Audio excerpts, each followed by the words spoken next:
association with Climax Biz Time, Yeti Airlines, Hotel Nepal, Tamil Kathmandu, Eiser Motors, Mileage-को बादशाह. Off the road, Agent Lubricants. Bajaj Inspiring Confidence, PLO Lubricants, an ISO certified company.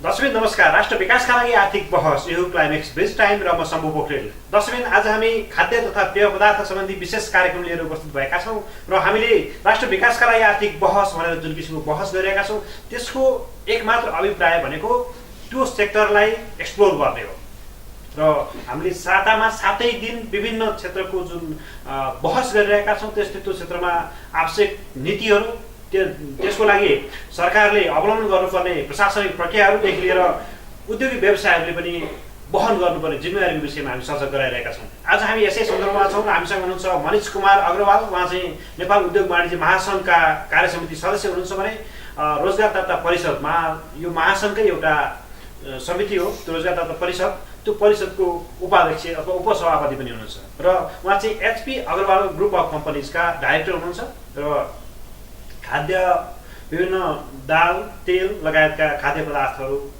उत्पादक अथवा वितरक एउटा व्यवसाय पनि हुनुहुन्छ. उहाँसँग आज हामी कुरा गर्दैछौँ नेपालमा खाद्य तथा पेय पदार्थमा नेपाल कसरी आत्मनिर्भर बन्न सक्छ.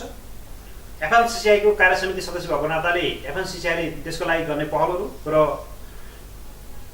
वर्तमान सन्दर्भमा जुन राजनीति परिवर्तन भएको छ त्यसले उद्योग व्यवसायलाई कस्तो महसुस गराएको छ यो चाहिँ आज हामी कुरा गर्दैछौँ. उहाँलाई स्वागत गरौँ. स्वागत छ यहाँलाई. सबभन्दा पहिला त म यहाँलाई यही सवाल गर्न चाहन्छु. अहिले राजनीतिक परिदृश्य एउटा फेरिएको परिदृश्य जुन आएको छ तपाईँ उद्योगिक व्यवसायहरूलाई कस्तो महसुस गराएको छ यसले?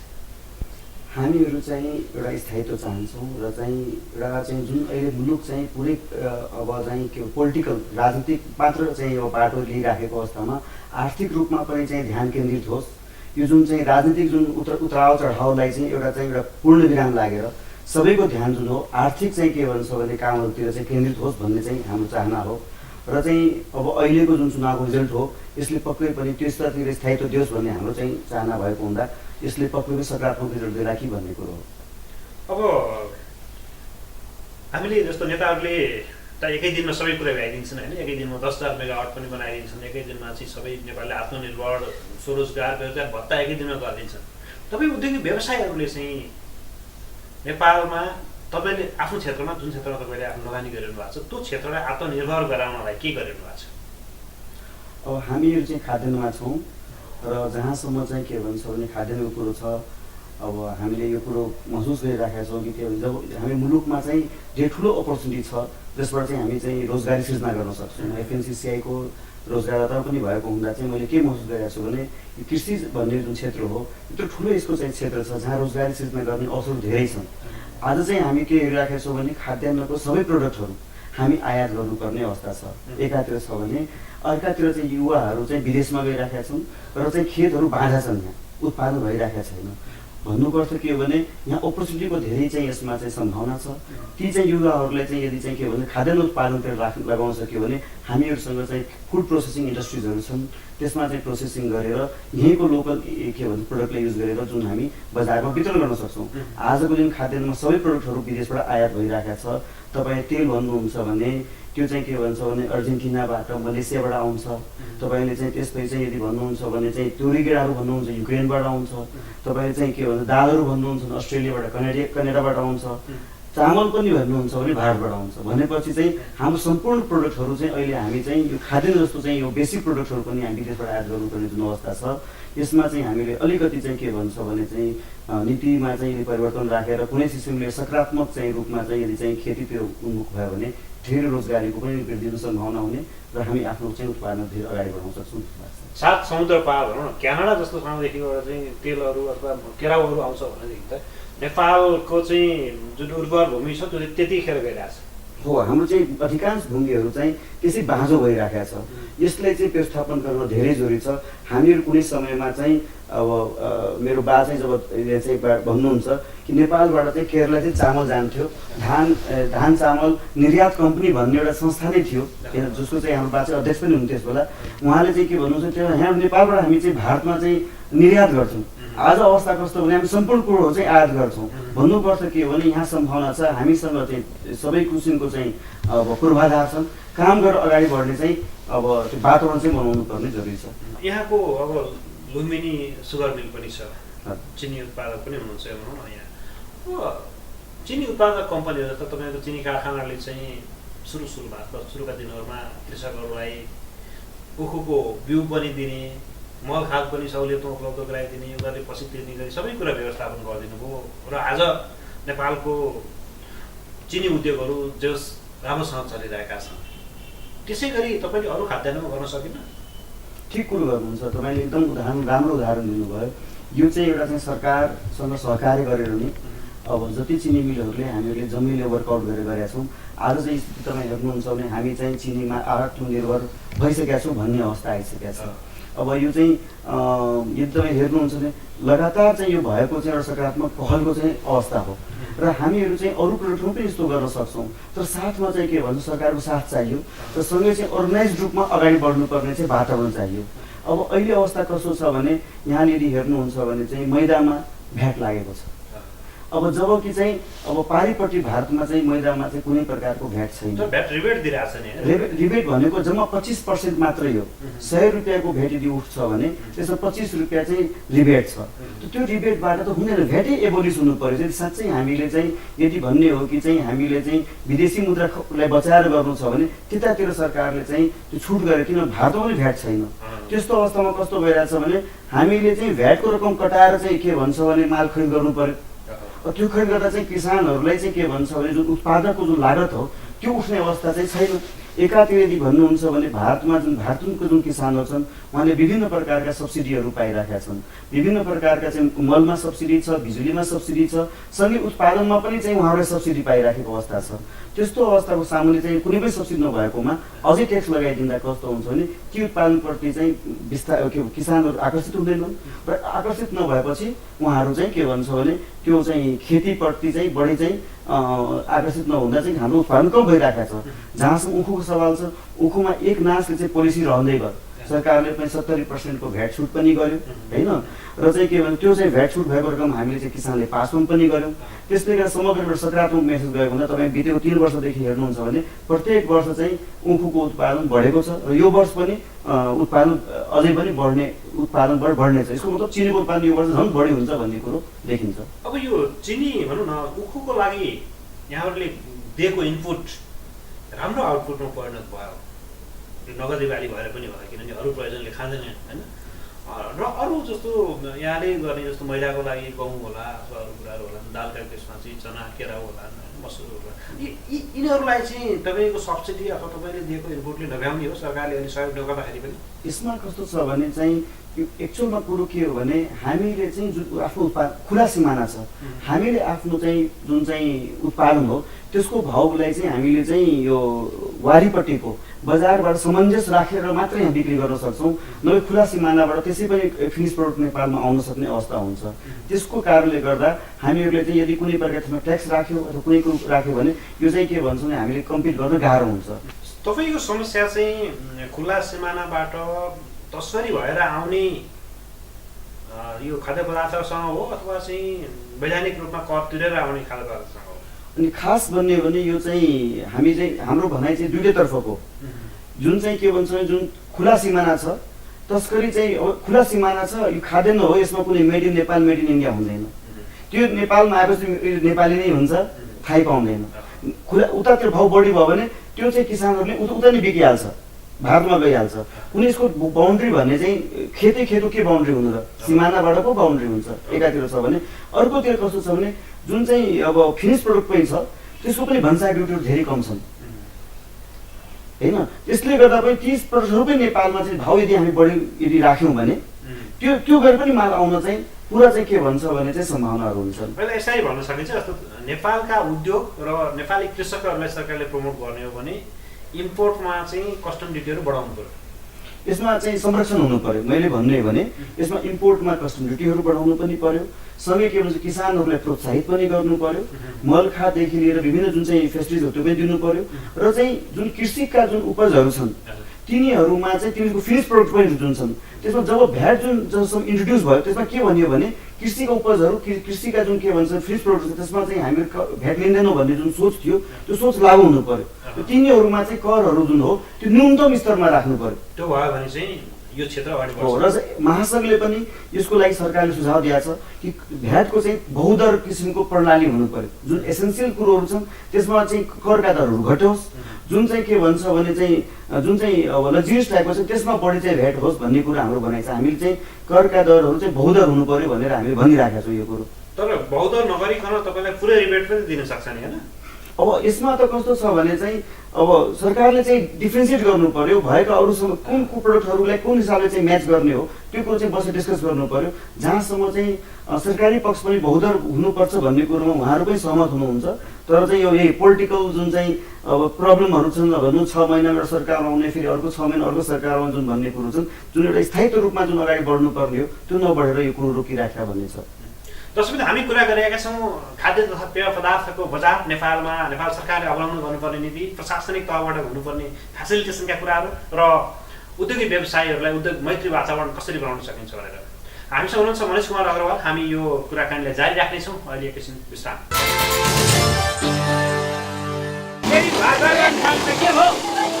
साउजी मोटर त फेरि बिग्रियो। ओ बान्द्रे सुनिनास्, मोटर बिग्रियो रे, जा ठेल। मेरो मोटर हो।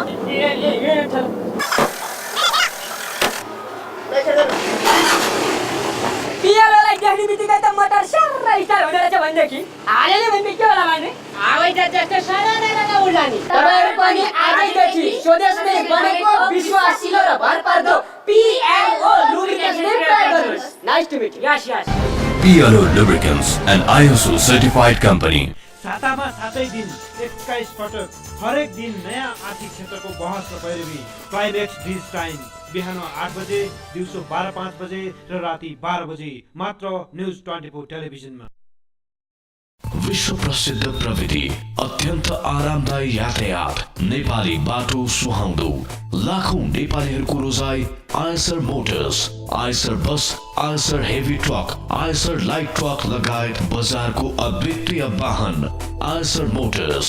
नेपालका लागि अधिकृत विक्रेता इस्टर्न मोटर्स प्राली, गैरीधारा नक्साल काठमाडौँ। आइसर मोटर्स, माइलेजको बादशाह।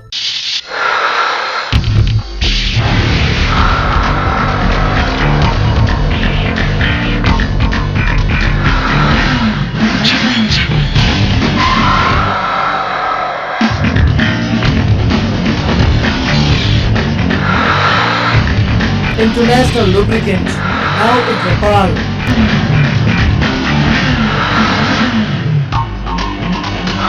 Off the road. Agent Lubricants. दर्शक पुनः स्वागत छ। हामी राष्ट्र विकासका लागि आर्थिक बहस क्लाइमेक्स ब्रिज टाइमको खाद्य तथा पेय पदार्थ सम्बन्धी विशेष कार्यक्रममा छौँ र हामीसँग हुनुहुन्छ मनिष कुमार अग्रवाल। उहाँ चाहिँ नेपाल उद्योग वाणिज्य महासङ्घका कार्य समिति सदस्य हुनुहुन्छ भने नेपाल उद्योग वाणिज्य महासङ्घकै एउटा समिति रोजगारदाता परिषदका उपाध्यक्ष वा उपसभापति हुनुहुन्छ र त्यसै गरी लुम्बिनी सुगर मिलका डाइरेक्टर हुनुहुन्छ भने एचपी अग्रवाल ग्रुप अफ कम्पनीजका पनि डाइरेक्टर हुनुहुन्छ। हामी हाम्रो कुराकानीलाई जारी राख्छौँ। यहाँलाई पुनः स्वागत छ। धन्यवाद। हामीले यस्तो FNCCI भनेको चाहिँ हुन त अरूले हामी पनि काउन्टर पार्ट हौँ भनेर भनिरहँदाखेरि पनि FNCCI भनेको एकमात्र नेपालको उद्योगी व्यवसायहरूको लगभग सबैको प्रतिनिधित्व गर्ने एउटा छात्र सङ्गठन। यस्तो सन्दर्भमा तपाईँहरूले भनेको कुरा सरकारले नसुनेर धरै छैन। तपाईँले कतिपय कुरा त अलिक फरक खालको कुरा गर्दा नै सुनिएको छ, कतिपय ट्याक्सका सन्दर्भमा अथवा छापामानी सन्दर्भमा होइन। तपाईँले जायज कुरा भन्दा सरकारले सुन्दैन? नसुन्ने होइन, हामीले यो कुरोहरू भनेका छौँ र उहाँहरूले पनि बुझिराख्नु भएको छ। यो चाहिँ उहाँहरूले बुझिराख्नु भएको छ, तर कस्तो छ भने इम्प्लिमेन्टेसनको प्रब्लम छ। यहाँ चाहिँ जुन कुरोहरू चाहिँ अब कसरी त्यसले चाहिँ ठिक रूपमा अगाडि आओस् भन्ने कुरो मात्रै चाहिँ रोकिराख्या हो। यो कुरो उहाँहरूले पनि बुझिराख्नु भएको छ कि चाहिँ खाद्यान्नहरूमा चाहिँ बढी ट्याक्स लगाउँदा चाहिँ यहाँका चाहिँ अल्टिमेटली किसानहरूले मार पर्ने हो र यहाँ जुन फुड प्रोसेसिङ इन्डस्ट्रिजहरू छन् तिनीहरू चाहिँ बन्द हुने अवस्थामा जाने हो। आज तपाईँले भन्नुहुन्छ मुलुक चाहिँ अब इन्डस्ट्री बेसबाट ट्रेड बेसकोमा गइसक्यो। हाम्रो कन्ट्री अहिले चाहिँ ट्रेड बेस इकोनोमीमा चलिराखेको छ। भनेपछि उहाँहरू पनि बुझिराख्नु भएको छ कि अहिले अब आएर यदि हामीले इन्डस्ट्रिजहरूलाई यदि चाहिँ के भन्छ भने संरक्षण गर्दैनौँ भने यो लङ टर्मको लागि चाहिँ मुलुकको लागि अहितकारी हुन्छ भने उहाँहरूले बुझिराख्नु भएको छ। तर समस्या कस्तो छ भने यो कुरोले कसरी चाहिँ सबै कुरो मिलाएर चाहिँ जजाएर कसरी अगाडि बढाउने भन्ने कुरोमा छ। र जुन किसिमले अहिले चाहिँ जुन हामीहरू राजनीतिक जुन चाहिँ परिवर्तनको क्रममा छौँ, राजनीतिकहरू जुन किसिमले चाहिँ के भन्छ भने चाहिँ अहिले अस्थिर भइरहेको छ, त्यस्तो अवस्थामा आर्थिक चाहिँ विषयवस्तुहरूमा ध्यान केन्द्रित हुन सकिरहेको छैन, हाम्रो बुझाइ हो। जस्तो तर यसपालि हेर्ने हो भने मुख्य राजनीतिक दलहरूले आफ्नो मेनिफेस्टो भनौँ अथवा चुनावी घोषणापत्रमा चाहिँ उहाँहरूले आर्थिक मुद्दालाई पहिलो प्राथमिकतामा राखेर आउनुभयो र केही दल एउटा स्वाभाविक अस्वाभाविक जे भने पनि अगाडि आए।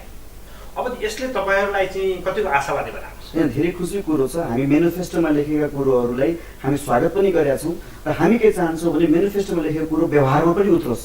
अब चाहिँ कि चाहिँ कुनै दल प्रतिपक्षमा होला, कुनै दल पक्षमा होला, तर मेनिफेस्टोमा लेखेको कुरोहरू सबैको समान छ। त्यसैले चाहिँ कुनै पनि कुरोमा उहाँहरूले चाहिँ एउटा चाहिँ एक स्वरले बोल्नु पऱ्यो कि अब आर्थिक क्षेत्रलाई हामी चाहिँ कुनै प्रकारले पनि खल्किन दिँदैनौँ र चाहिँ यहाँको उद्योग धन्दाले फस्टायो भने मात्रै उहाँहरूले भनेका जुन भोटर्सहरू छन्, उहाँहरूको भनेका जुन चाहिँ मेन चाहिँ टार्गेट वर्गहरू छन्, उहाँहरू पनि उन्नति चाहिँ आर्थिक रूपमा चाहिँ जब चाहिँ के भन्छ देश प्रोस्पर हुन्छ अनि मात्र हुन्छ। त्यसले आर्थिक कुरोहरूमा एउटा एकनाशको रूपमा पोलिसी जाओस् भन्ने हाम्रो माग हो। तपाईँ रोजगारदाता परिषदको पनि उपसभापति हुनुहुन्छ। नेपालमा नेपाल सरकारको रोजगारदाता परिषद भन्ने कुनै युनिट नै छैन भनेपछि नेपालको ओन एन्ड ओन्ली त्यस्तो युनिट हुनुहुन्छ तपाईँ। अब त्यसको उपाध्यक्ष तर नेपालबाट दैनिक 1500 नेपाली कामदारहरू विदेशी रहेको अवस्था छ र तपाईँ आफै फेरि क्यानाडा, अस्ट्रेलिया कहाँबाट हुन्छ खाद्यान्न इम्पोर्ट गरिरहनु भएको छ। यो कसरी अलिक सहँदो कुरो भयो? सही भन्नुहुन्छ।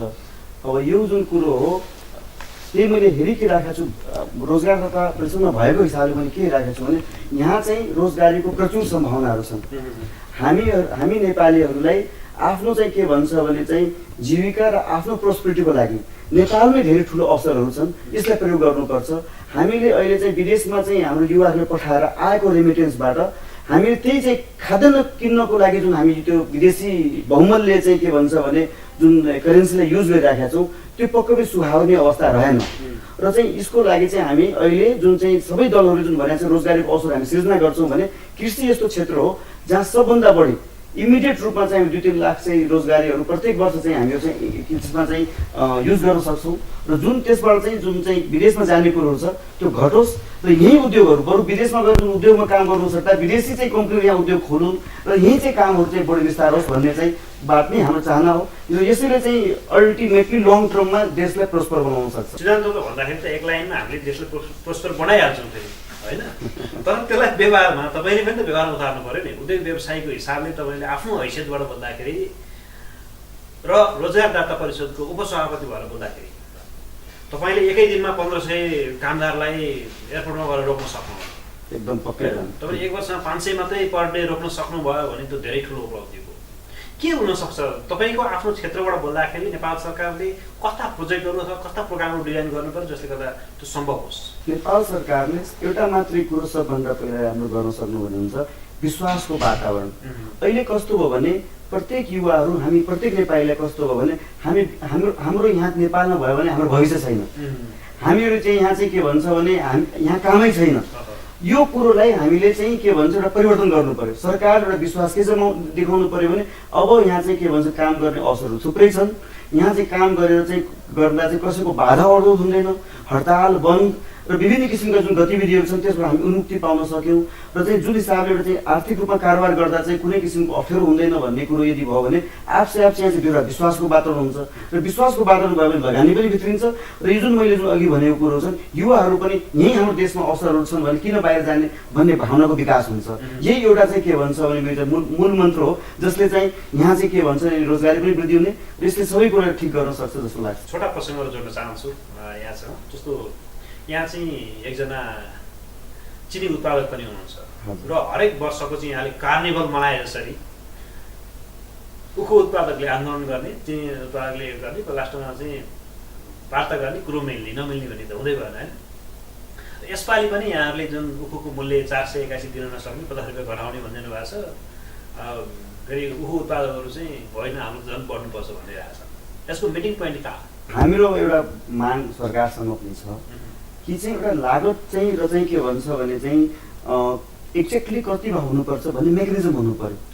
हामीले भने उखु बोर्डले चाहिँ काम गरोस्, जसले उखु बोर्डले चाहिँ जुन बोर्ड गठन पनि भएको थियो काम गरिराखेको छैन, उसले चाहिँ हेरोस् कि चाहिँ फिनिस प्रोडक्ट दाम के छ। कसले दिएन, तपाईहरुले दिनु भएन कि किसानहरुले दिएन? गठनै राम्रो भएको छैन, गठनै भएर चाहिँ कामै गरेन, बोर्ड मात्र बन्यो। यहाँ समस्या कस्तो पोलिसिजहरू सबै हुन्छ, इम्प्लिमेन्ट हुँदैन नि। बोर्ड बन्यो, त्यहाँ चाहिँ जुन व्यक्तिहरूको छनौट हुन सकेन, छनौट भएका व्यक्तिहरूले काम गर्न सकेनन्, त्यस्तो अवस्थाहरू उहाँहरूको चाहिँ छनौट अहिले खास भने बोर्ड इनेक्टिभ छ। बोर्ड एक्टिभ गर्न सक्यो भने कमसेकम उहाँहरूले चाहिँ जस्तो हाम्रो भनाइ के छ भने सिम्पल रूपमा हाम्रो भनाइ के छ भने आखिर उखुको मोल भनेको त चिनीबाट डिपेन्डेन्ट हो। चिनीको चाहिँ भाउ गत वर्ष तपाईँ याद गर्नुहुन्छ 70 रुपियाँ थियो, अहिलेको समयमा आज चाहिँ 63 रुपियाँ छ भनेपछि गत वर्षको भाउ मैले कसरी चाहिँ उखुको यो पल्ट दिन सक्छु भने हाम्रो भनाइ हो। हाम्रो यसमा के छ भने यसमा मध्यस्थता आओस्, सरकारले यसमा चाहिँ अध्ययन गरोस् एक्चुअलमा लागत कति हुने हो, होइन चिनीको भाउ कति राख्नुपर्छ, उखु भाउ कति राख्नुपर्छ भन्ने मोटामोटी चाहिँ एउटा चाहिँ अध्ययन गरेर कुनै आउन सक्यो भने हामीलाई पनि सजिलो हुन्थ्यो। अहिले भारतमा पनि यदि तपाईँ यहाँले हेर्नुहुन्छ भने गभर्मेन्टले चाहिँ यो कुरोहरूलाई एउटा चाहिँ मोनिटरिङ गर्ने एउटा सिस्टमाइज गर्ने सिस्टम छ। अब हामीलाई कस्तो चाहिँ एउटा एकातिर चाहिँ भारतमा चाहिँ उखुमा तपाईँ हेर्नुहुन्छ भने उखुमा विभिन्न किसिमको चाहिँ सब्सिडी छ, उखुको बिउमा सब्सिडी छ, उखुको के भन्छ भने चाहिँ तपाईँको के उत्पादन सब्सिडी छ। उखुमा पनि आफैमा सरकारले यति प्रति क्विन्टल यति चाहिँ हाम्रो तर्फबाट दिने एउटा भाउ भएपछि यति कुन्टल 20 रुपियाँ कुन्टल 30 रुपियाँ कुन्टल हामी आफ्नो तर्फबाट दिन्छौँ भनेर पनि भनेर गभर्मेन्टले पैसा दिने गरेको छ, जुन चाहिँ यहाँ छैन। अब त्यस्तो अवस्थामा ती उखुहरूबाट हामीले प्रतिस्पर्धा गर्नु छ होइन, ती उखुको भाउबाट हामी प्रतिस्पर्धा गर्नु छ र चिनी पनि हामीले बेच्नु छ भने हामीले कुनै प्रकारको चाहिँ एउटा वर्कआउट त सरकारले पनि यसमा इन्टरभेन्सन गर्नु पर्यो, वर्कआउट गर्नु पर्यो भन्ने भनाइ हो। तर एउटा अचम्मको कुरा नि, जुन बेला उखु काट्ने बेला हुन्छ चिनीको भाउ घटिहाल्छ के फेरि, अनि अरू बेला चाहिँ बढ्छ। यो चाहिँ कहीँ यो तालमेल मिलाएर होइन। तर यो पल्ट तपाईँ हेर्नुहुन्छ भने जुन चाहिँ गत वर्ष चाहिँ 70 रुपियाँको चिनी यो पल्ट घट्दा 62.5 सम्म पनि आयो र अहिले पनि तपाईँ हेर्नुहुन्छ भने कतै चिनीको चाहिँ क्राइसिस छैन, चिनीको भाउ तपाईँले बढी पाउनुहुन्न र अहिले पनि 63-63 सम्म छ भन्नुपर्छ। चिनीको चाहिँ यो जुन भन्ने भनाइ हो यो एकपल्ट कायम भएको छैन। किसानले पैसा भुक्तानी लिने जस्तो 2-3 महिना पछि त्यो चिनीको भाउ 70-75 पुगिसकेको हुन्छ, किसानको मूल्य तोकिने बेलामा फेरि चिनीको भाउ 5-7 रुपियाँ 10 रुपियाँ घटिसकेको हुन्छ। के भएको यो चाहिँ? यो चाहिँ पहिला हो थियो 4 साल अगाडि। यो वर्ष र गत वर्षदेखि हेर्नुहुन्छ भने यो ट्रेन्ड छ, किनभने चिनीको सप्लाई चाहिँ प्रचुर मात्रामा छ। पहिला के हुन्थ्यो भने यो दसैँ ताका आउँदा दसैँ तिहार आउँदा चिनीको स्टकहरू घटिहाल्थ्यो र घटेपछि चिनी मार्केट नभए सोर्टेज हुन्थ्यो, सोर्टेजको समय भाउ बढ्थ्यो होइन। र जब सिजन आउँथ्यो अहिलेको समयमा अनि चाहिँ के भन्छ चिनीको सप्लाई हुने हिसाबले भाउ घटिराखेको हुन्थ्यो, त्यसलाई बढेर अहिले घटेको हुन्थ्यो। तर अब यो चाहिँ 1-2 वर्षदेखि तपाईँ ट्रेन्ड हेर्नुहुन्छ भने भाउ चिनीको जुन छ एक नासकै छ अथवा चाहिँ स्वाभाविक रूपमा चाहिँ मूल्य हो। हजुर अब हामी कार्यक्रम लगभग अन्तिममा छौँ। यहाँ चाहिँ अब एफएनसीसीआईको राजनीति गर्ने व्यक्ति भएको नाताले अब एफएनसीसीआईको चुनाव आउन लाग्यो, यहाँको योजना बताइदिनुहोस् के छ? अहिले बढ्दै हुनुहुन्छ कि अब सदस्य नियन्त्रण गर्दै हुनुहुन्छ कि के छ? म चाहिँ एसोसिएटको चाहिँ तर्फबाट नै म आफ्नो उम्मेदवारी दिन्छु र चाहिँ आशा गर्छु जुन काम गरेको हिसाबले त्यसमा चाहिँ एउटा एक्जिक्युटिभ कमिटी मेम्बरको हिसाबले म चाहिँ निरन्तरता गर्छु भन्ने चाहिँ लागेको छ। एफएनसीसीआईले अब आउने नेतृत्वले सम्भवतः नयाँ सरकार पनि सामना गर्छ र यदि भने अनुसार भयो भने नयाँ संविधान पनि पाउँछ भनेपछि क्रेडिट लिने बेला पनि छ। त्यो खालको टिम बनाएको छ तपाईँहरू? हो, हामी के चाहिरहेका छौँ भने अब जुन आउने जुन टिम हो हामीले के चाहेका छौँ भने एउटा चाहिँ सहमतिबाट एउटा किसिमको चाहिँ एउटा चाहिँ मजबुत टिम आओस् र जसले चाहिँ सरकारलाई चाहिँ एउटा सही सल्लाह कसरी चाहिँ आर्थिक रूपमा चाहिँ के भन्छ मुलुक अगाडि जान सक्छ र कसरी आर्थिक क्षेत्रलाई चाहिँ एउटा संरक्षण पाउनुपर्छ भन्ने सही सल्लाह विषय जाओस्, यसको विषयमा चाहिँ हामी चाहिँ अध्ययनमै छौँ र चाहिँ अहिले चाहिँ त्यही रूपमा चाहिँ अब एउटा सहमतिमा एउटा किसिमको कामहरू भइराखेको हुँदा आश गरौँ कि चाहिँ एउटा त्यही हिसाबको चाहिँ टिम बन्छ। नयाँ संविधानमा देशको एउटा नयाँ प्रारूप तयार गर्ने खालको टिम तपाईँको यहाँ आउँछ? पक्कै पनि, अवश्य। बस धन्यवाद यहाँको समयको लागि। धन्यवाद, तपाईँलाई आएर चाहिँ सबै कुरा आफ्नो भन्ने मौका दिनुभयो त्यसको लागि। दर्शकबिन, नेपाल WTOमा प्रवेश गरिसकेको अवस्था र 2014 सम्ममा लगभग ट्यारिफ ब्यारियरहरू खुला गरिसक्नु पर्ने अवस्था जुन बाहिरबाट आउने प्रोडक्टहरूको लागि त्यो अवस्था एउटा बाध्यकारी भइरहेको अवस्थामा उद्योगी व्यवसायहरू नै यस्ता बाहक हुन् जसले सम्पूर्ण देशको अर्थतन्त्र अगाडि बढाउन सक्छन्, रोजगारी सिर्जना गर्न सक्छन्, देशलाई माथि पुर्याउन सक्छन्। तर यसका लागि सरकारले अवलम्बन गर्ने आर्थिक नीति र सरकारभित्र पनि प्रशासन संयन्त्र जुन छ, हामी कर्मचारी तन्त्र भन्छौँ, त्यसले गर्ने व्यवहारले पनि यसलाई प्रतिबिम्बित गर्छ नेपाल कता जाँदैछ भनेर। र औद्योगिक व्यवसायीहरूलाई उत्साहित गर्ने र अनुशासित बनाउने काम पनि सरकार हो। यतातिर ध्यान दिने हो भने नेपाल कृषि प्रधान देश भनेर जुन चिनिएको थियो, अहिले अब कृषि प्रधान भन्ने शब्द मात्रै छ, यसलाई व्यवहारमा उतार्न सकिन्छ र यो कृषि उत्पादनले पनि नेपाल धेरै माथि पुग्न सक्छ। आजको लागि राष्ट्रिय विकासका लागि आर्थिक बहस क्लाइमेक्स बेस टाइमको खाद्य तथा पेय पदार्थ सम्बन्धी विशेष कार्यक्रमबाट बिदा चाहन्छु। नमस्कार।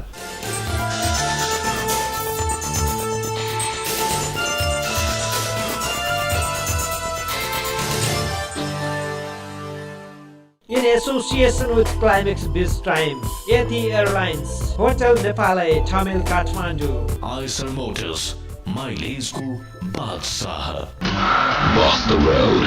Age of lubricants. Bajaj Inspiring Confidence, PLO Lubricants, an ISO certified company.